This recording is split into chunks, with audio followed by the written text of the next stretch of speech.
Sveiki kolegos, šiandien noriu Jums papasakoti, kaip teisingai pasirinkti sijono siūlių užlaidas.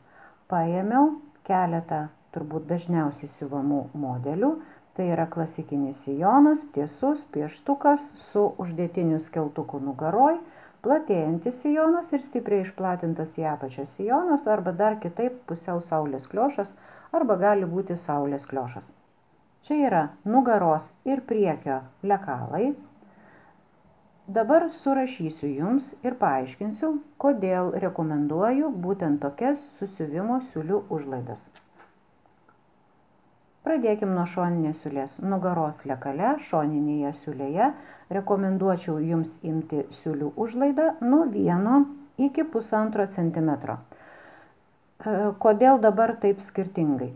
Jeigu jūs siuvate, tarkim, 25 savo jau sijoną ir ten jau jums viskas aišku, žinote kaip siūti, overlocką pažįstat, siuvimo mašiną pažįstat, prašau, atidėkite 1 cm. Jeigu jūs dar tik tai mokotės, rekomenduočiau imti 1,5 cm. Toliau, nugaros vidurio siūlė iki skeltuko. Lygiai taip pat nuo centimetro iki 1,5. Ties skeltuko viršum ir ties šoniniu kraštu užtenka po 1 cm. Viršutinis kraštas, tai yra juosmens prisiuvimo linija, visada 1 cm. Toliau, priekio detalė. Jeigu čia priekis yra su lenkimo linija, vadinasi, čia nieko nededam, dėsime prie audinio lenkimo linijos. Šoninėje siūlėje, taip kaip ir nugaroj, nuo 1 iki 1,5 cm. Viršutinis kraštas yra visada 1 cm. Yra tiesiog tokia taisyklė. Toliau, dabar kaipgi su apačia, o apačios palenkimas labai priklauso nuo sijono modelio. Jeigu sijonas tiesus, pieštukas, šiek tiek siaurėjantis į apačią, sijono palanka gali būti nuo 3 iki 4 cm. Ir čia lygiai taip pat, nuo 3 iki 4 cm. Kostiuminiams audiniams rekomenduočiau paimti 4 cm, o jeigu siuvate iš standžios medvilnės, iš standaus lino, jeigu iš džinso, gali būti ir 3 cm. Reikia dar žiūrėti ir pagal audinį. Jeigu paimsit 4, niekada neapsiriksite. Toliau pereinam prie platėjančio sijono. Šoninės siūlės, viršutinis kraštas yra lygiai taip pat kaip ir klasikiniam tiesiam sijone, bet apačios palanka jau bus nuo 1,5 iki 2 cm. O kodėl taip skiriasi?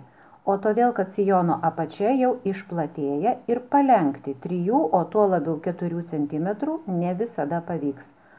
Yra tokia taisyklė, kuo platesnis sijonas, tuo mažėja palanka.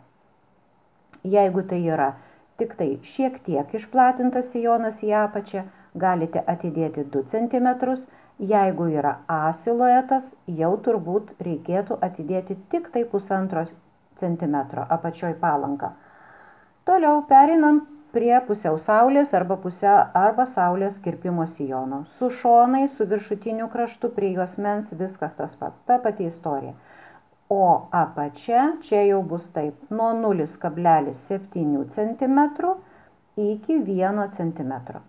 Todėl, kad tai yra labai įstrižas kraštas ir jūs tą sijonuką savo palenkinėsite arba tik tai 7 mm arba 1 cm arba darysite 2 kartus po 0,5 plus 0,5, tai yra ta dviguba palenkimo siūlė. Čia yra viskas centimetrais. Tai irgi priklausys ir nuo modelio, ir nuo audinio. Arba galbūt jūs tik tai su overlocku apmėtysit ar ten kažką paliksit, vadinasi, kuo didesnis iškirpimas apačios, kuo jinai yra platesnė, tuo viskas užlaidos eina mažin.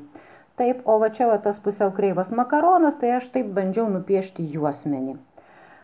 Dabar juosmens plotis kirpinyje, klasikinį juosmens plotis kirpinyje yra 8 cm. juosmens ilgis yra jūsų liemens apimtis plus 1 cm tam, kad užsisegtų normaliai sijonas ir dar plus 5 cm.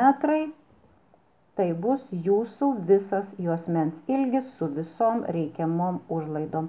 Jeigu jūs norite dar aiškiau sužinoti apie juosmenį, prašom, po šituo filmuku aš įdėsiu nuorodą apie juosmens iškirpimą, apie juosmens apdorojimą, ten tada šneku tiksliai apie visus juosmens ilgius.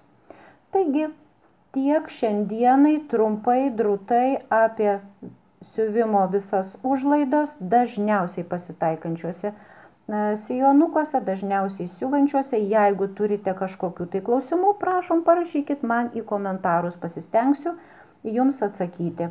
Su jumis buvau aš, Ramunė Savelienė, ir susitikime kitą kartą.